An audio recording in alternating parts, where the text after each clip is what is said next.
Hello दोस्तों, मैं आपकी अध्यापिका लोपामुद्रा आप सभी को मेरे हिंदी ट्यूटर चैनल पर बहुत बहुत स्वागत करती हूँ।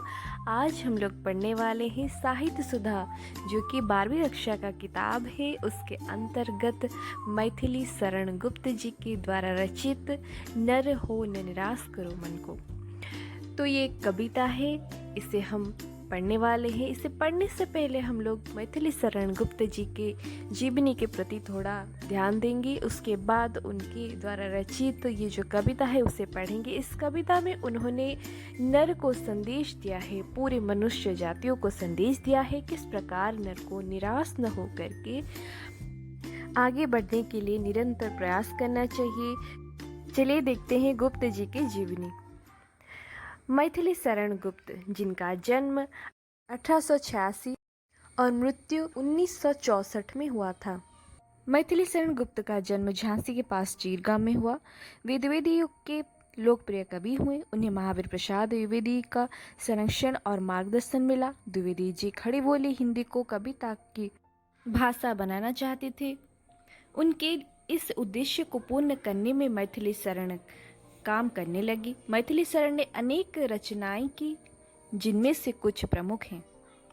रंग में भंग, जो कि 1932 में बना, जयद्रथ बद्ध, जो कि 1910 में बना, भरत भारती 1911, मौर्य विजय 1915, पंचवटी 1925, अनघ 1925, स्वदेशी संगीत 1925, हिंदू 1927, त्रिपदगा 1925, साकेत 1932, यशोधरा 1933, प्रदक्षिणा 1951, पृथ्वीपुत्र 1951, जय भारत 1952, अर्जुन विसर्जन, विश्व वेदना, हिडिंबा, अंजलि, विष्णुप्रिया।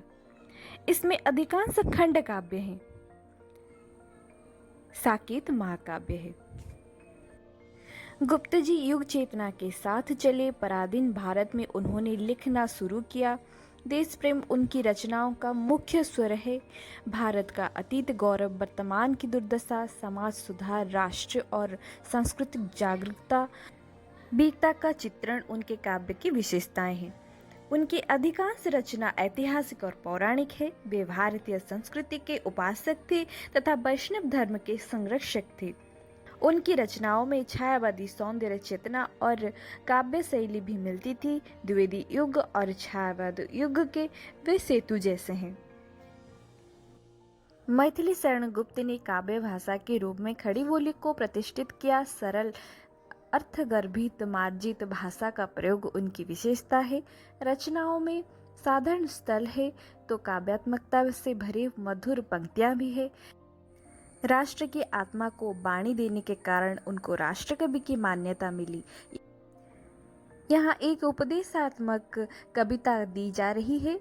जीवन में बाधाएं तो आती रहती है, परंतु इनसे मनुष्य को निराश नहीं होना चाहिए। बार बार विघ्नों का सामना करने से ही सफलता मिलती है। तो आज की कविता का विशेषता यही है।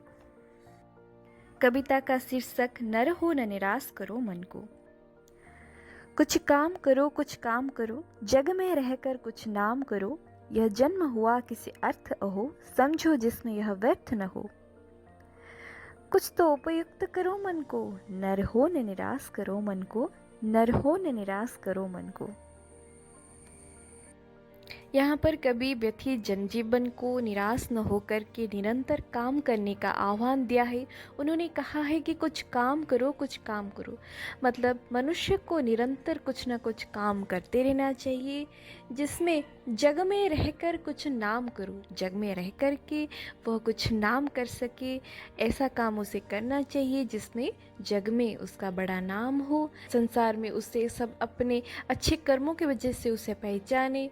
फिर कहते हैं यह जन्म हुआ किसी अर्थ अहो, तो जिस कारण तुम्हारा जन्म हुआ है उस अर्थ को तुम पहचानो। अर्थ अहो मतलब उस अर्थ को तुम पहचानो जिस कारण तुम्हारा जन्म हुआ है। फिर कहते हैं कि समझो जिसमें यह व्यर्थ न हो, और उस अर्थ को पहचान करके उसे समझो जिसमें तुम्हारा यह जन्म व्यर्थ न हो जाए।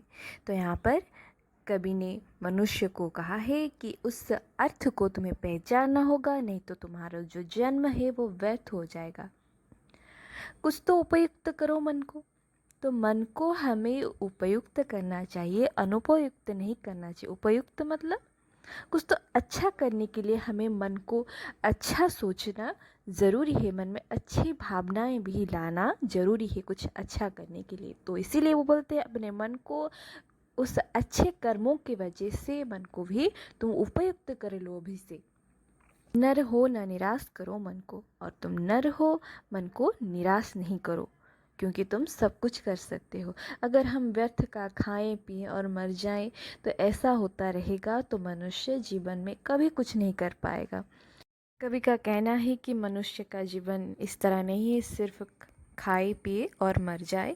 उसे जीना है, खुद के लिए जीना है, दूसरों के लिए जीना है, और जीवन में कुछ काम करना चाहिए, कुछ अच्छा काम करना चाहिए जिसमें उसके साथ साथ उसके देश का भी नाम रोशन हो और उससे सब याद रखे और उसके वजह से भी दूसरों को कुछ फायदा हो। संभलो कि सोएग न जाए चला, कब व्यर्थ हुआ सद पाए भला। समझो जग को न निराश अपना, पथ आप प्रशस्त करो अपना। अखिलेश्वर है अवलंबन को, नर हो न निराश करो मन को, नर हो न निराश करो मन को। तो यहाँ पर गुप्त जी का कहना है संभलो कि सुएग न जाए चला। तो समय बहुत ही मूल्यवान होता है, समय हमें सिर्फ मौके पर ही मिलते हैं। अगर हमारा समय अभी आ गया है, हमें सुयोग को अपने हाथ से जाने नहीं देना चाहिए, तो हमें संभल जाना चाहिए, नहीं तो सुयोग हमारे हाथ से चला जाएगा। हमें समय पर ही सब कुछ करना चाहिए। अगर हम समय पर पढ़ेंगे नहीं, लिखेंगे नहीं, तो और कब करेंगे? यही तो समय है, हमें पढ़ने का समय सिर्फ यही है, हमारा पढ़ने का समय यही है, तभी जाकर के हम आगे बढ़ेंगे और आगे बढ़कर कुछ करेंगे। जीवन हमारा जिससे व्यर्थ नहीं जाएगा, हमारा जीवन को हम कुछ पहचान देंगे। तो इसीलिए कवि का कहना है कि अभी से तुम संभल जाओ, नहीं तो ये जो सुयोग है हाथ से निकल जाएगा। सुयोग बार बार नहीं आता, सुयोग सिर्फ मनुष्य को सही समय पर ही आता है, और वो सही समय तुम्हें अभी बुला रहा है। कभी व्यर्थ हुआ सदुपाय भला। अगर तुम अपने कर्म को सद उपाय से कर रहे हो तो ये कभी तुम्हारा कोई भी काम व्यर्थ नहीं जाएगा। तुम अगर सदुपाय से कुछ करना चाहते हो तो ये समय तुम्हारे लिए इंतज़ार कर रहा है। समझो जग को न निराश अपना, पथ आप प्रशस्त करो अपना। ये जो समाज है, ये जो संसार है, ये कोई खोखला सपना नहीं है, ये कोई नीरा सपना नहीं है, ये खाली फोकट का सपना नहीं है जिसे तुमने सिर्फ आंखें बंद करके देख लिया और आंखें खोलने पर ये कहीं चला जाता है। नहीं, ये जंग का मैदान है, ये संसार है जहाँ पर हमें कठिन परिश्रम से आगे बढ़ना चाहिए, जहाँ पर हमें बहुत कुछ करना है। हमें खुद के पथ को प्रशस्त करना चाहिए, प्रशस्त बने और विस्तार करना चाहिए। हमें संकुचित नहीं करना चाहिए पथ को, मतलब अपने पथ को छोटा नहीं कर देना चाहिए। हमें निरंतर आगे बढ़ने के लिए हमारे पथ को और भी ज़्यादा लंबा और प्रशस्त करते रहना, और हमारी प्रचेष्टा जितनी अच्छी होगी हमारी बढ़ती भी उतनी दूर तक होना चाहिए। कभी भी बीच में हमें चुकना नहीं है, हार मानना नहीं है। हम अपने पथ को इसी प्रकार आगे बढ़ाते रहेंगे, प्रशस्त करते रहेंगे। फिर अखिलेश्वर है अवलंबन को। अखिलेश्वर मतलब भगवान। तो यहाँ पर अखिलेश्वर भगवान को कहा गया है। तो भगवान हमारे अवलंबन के लिए है, भगवान हमारे पालन पोषण के लिए है, वो हमें हमेशा के लिए हमारे साथ हैं। अगर हम कुछ अच्छाई के साथ करना चाहेंगे, अच्छे विचार के साथ आगे बढ़ना चाहेंगे, तो भगवान निरंतर हमारे साथ रहेंगे और हमें आशीष देते रहेंगे। तो कवि का कहना है कि तुम नर हो और कभी तुम्हें निराश नहीं होना चाहिए। तुम सब कुछ कर सकते हो, तुम्हारे लिए सब कुछ बहुत आसान है। तुम्हें सिर्फ प्रचेष्टा करना चाहिए, आगे बढ़ते रहना चाहिए। बीच में तुम्हें कहीं पर डरना नहीं है, स्वयं भगवान तुम्हारे साथ है। तुम अपने मन को हमेशा उपयुक्त रखो, अच्छा सोचो, अच्छा विचार रखो, और आगे बढ़ने के लिए तुम्हें वहीं से प्रेरणा मिलेगी। निज गौरव का मित ज्ञान रहे, हम भी कुछ हैं यह ध्यान रहे। सब जाय अभी पर मान रहे, मरने पर गुंजित गान रहे। तो यहाँ पर कवि का कहना है कि निज गौरव का मित ज्ञान रहे। हमारे गौरव का हमें मित माने थोड़ा सा ज्ञान रहना ज़रूरी है। हमारे अतीत को हमें याद करना चाहिए, किस प्रकार हमारे देश के स्वतंत्रता के लिए हमारे पूर्वजों ने कितना प्रयास किया था, कितने लहू बहाए थे, निस्वार्थ सेवा उन्होंने देश के लिए किया था। हम देशवासी कैसे अच्छे से रह पाएंगे, हम हमारे देश के भविष्य कैसे अच्छे से सुगठित रह पाएगा, उसके लिए उन्होंने अपना जीवन तक निछावर कर दिया था, अपने परिवार को भी भुला दिया था। तो उनका भी हमें ज्ञान रखना चाहिए कि हमारे पूर्वज कितने महान थे। तो स्वयं राम जी ने भी अपने साम्राज्य के हेतु, अपने प्रजाओं के हेतु अपना पूरा परिवार त्याग दिया था। साथ ही अपने पिता के मान सम्मान रक्षा हेतु उन्होंने खुद भी 14 वर्ष वनवास रहे थे अपनी धर्मपत्नी और भाई के साथ। तो इसी प्रकार जितने सारे महान पुरुष हैं जिन्हें हम आज भी याद करते हैं, महात्मा गांधी हो, सुभाष चंद्र बोस, एक औरत होकर के भी मणिकर्णिका जी ने किस प्रकार हमारे देशवासियों के लिए अपने बच्चे को पीठ पर लाद करके भी वो घोड़े पर बैठे हुए अंग्रेजों के साथ लड़ाई की थी। तो ये सब हमें हमेशा याद रखना चाहिए और इसी के साथ हमें गौरव से खुद को भारतीय बोल करके अपने देश के उन्नति के लिए हमेशा कर्मरत होना चाहिए। कहीं निराश होकर बैठ जाना नहीं चाहिए, कुछ भी हमें करके अपने देश का नाम रोशन करना चाहिए। हम भी कुछ हैं यह ध्यान रहे। तो पूर्व गौरव के साथ हमें खुद पर भी विश्वास रखना चाहिए कि हम भी कुछ है और हम सब कुछ कर सकते हैं, ये हमें ध्यान रखना चाहिए। और इसी के साथ ही हमें कर्मरत होना चाहिए। सब जाए अभी पर मान रहे, तो हमारा सब कुछ चला जाए पर जो अभिमान है वह हमेशा हमारे साथ रहना चाहिए। धन दौलत मनुष्य को हर खुशी नहीं दे सकता। धन दौलत ना होने के बावजूद भी हम अगर सत्कर्म करेंगे तो उस सत्कर्म का नतीजा ज़रूर अच्छा होगा और उसके वजह से हम अभिमान से जी पाएंगे। चाहे हमारे पास धन ना हो, लेकिन अभिमान और गौरव के साथ हम गर्व कर पाएंगे। मरने पर गुंजित गान रहे। तो हमें ऐसा कुछ करना चाहिए जिससे हमें खुद पर गौरव हो, देश पर गौरव हो और देश हमारे लिए फ़क्र करे। हमारे मरने पर भी लोगों में हमारा नाम गुंजरित होना चाहिए, लोग हमें याद करते रहना चाहिए और हमारे नाम को गान करते रहना चाहिए। तो यहाँ पर कवि का कहने का तात्पर्य है कि हम चाहे जीवन में कुछ भी करें, लेकिन हमें दूसरों के लिए कुछ अच्छा करना चाहिए जिससे लोग हमें हमेशा के लिए याद रखेंगे। कुछ हो न तजो निज साधन को, नर हो न निराश करो मन को। तो यहाँ पर कवि का कहना है कि तुम कुछ हो, तुम ज़रूर कुछ ना कुछ कर सकते हो। न तजो निज साधन को, तुम्हारे पास जो साधन है उसे पहचानो। तजो मतलब उसे नज़रअंदाज मत करो। जो साधन तुम्हारे पास है उसे पहचानो। मनुष्य बहुत कठिनाइयों से आगे बढ़ता है। हम 2 वक्त का खाना खा रहे हैं और अच्छे से जी रहे हैं, तो हम क्यों नहीं कर सकते? हमारे पास तो सारी उपयुक्त वस्तु भी है जिससे हम आगे बढ़ सकते हैं। तो हमें प्रयास करते रहना चाहिए। यहाँ पर कवि का कहना है कि तुम नर हो और अपने मन को कभी निराश मत करो। प्रभु ने तुमको कर दान दी, सब वांछित वस्तु विधान की। तुम प्राप्त करो उनको न हो, फिर है किसका वह दोष कहो। समझो न अलभ्य किसी धन को, नर हो न निराश करो मन को। नर हो न निराश करो मन को। प्रभु ने तुमको कर दान दी। यहाँ पर कवि का कहना है कि प्रभु ने तुमको कर माने हाथ, तुम्हें हाथ दान में दिया है।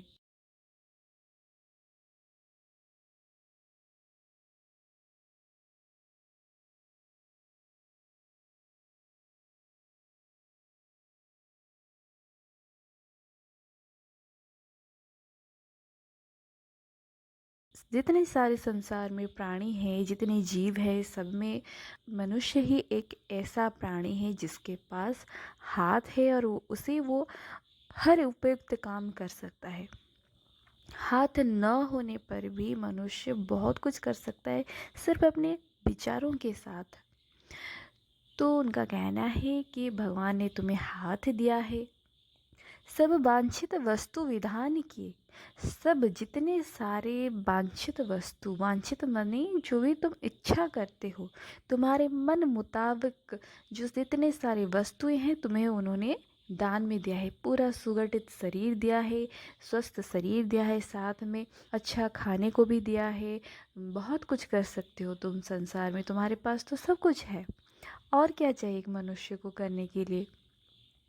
फिर कहते हैं तुम प्राप्त करो उनको न अहो, अर्थात जितनी सारी वस्तुएं तुम्हें भगवान ने प्रदान किए हैं उन सब को तुम प्राप्त करने की कोशिश करो, उनको व्यर्थ मत समझो। तुम्हारे पास हाथ है, तुम उससे कुछ उपयुक्त करने की सोचो। तुम्हारे पास किताब है तो उसे पढ़कर कुछ अच्छा बनने की सोचो। जो तुम्हारे पास है उसको तुम पहचानो, जो नहीं है उसके लिए दुख ही मत हो, और जो तुम्हारे पास है उसका तुम सदुपयोग करो। कुछ बच्चे ऐसे भी होंगे जो स्ट्रीट लाइट से भी पढ़ते होंगे,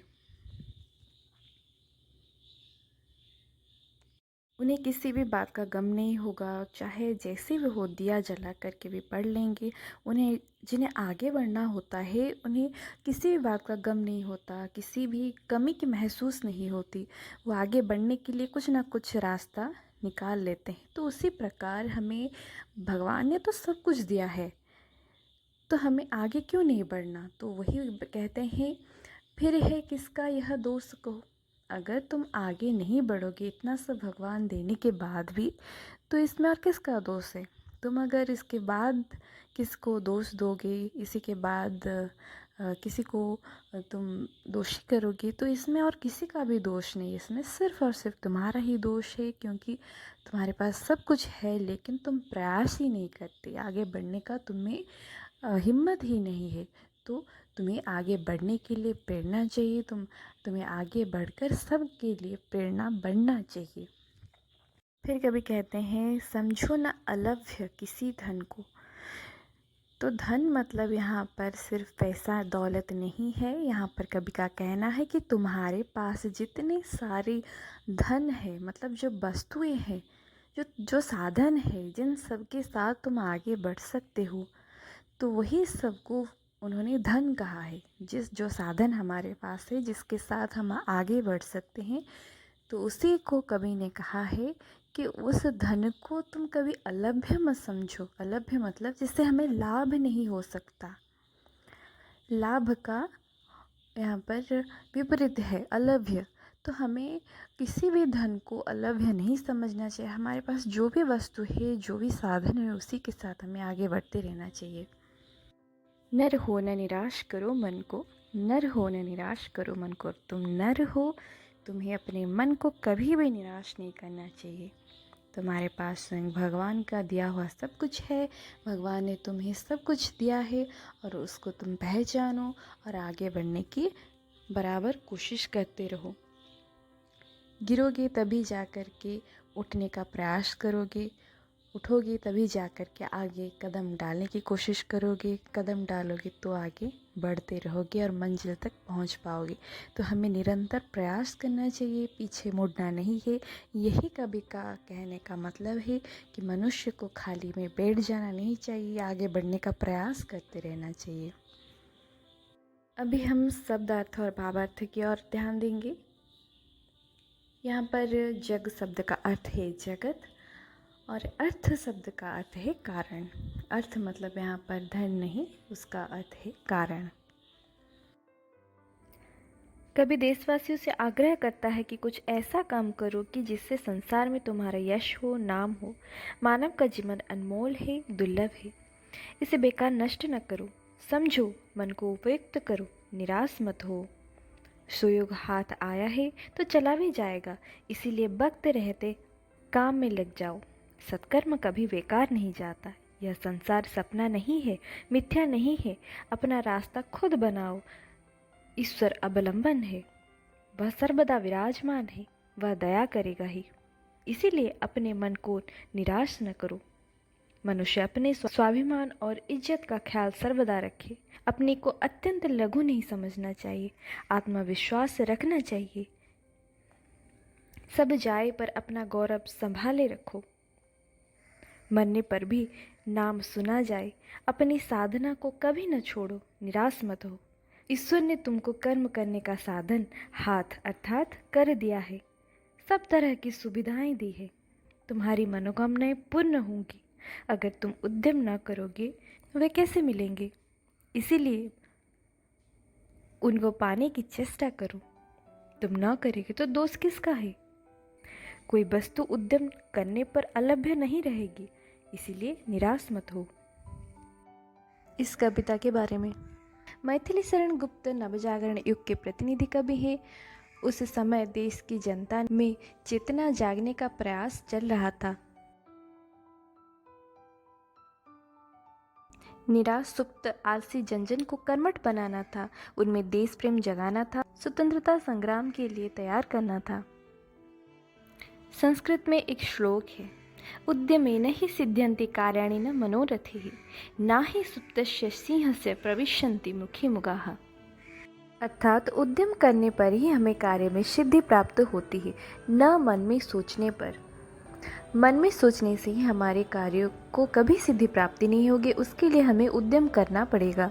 जिस प्रकार सोए हुए सिंह के मुख में मृग खुद आकर के नहीं घुस जाएगा, उसे भी शिकार करके उसे प्राप्त करना पड़ेगा।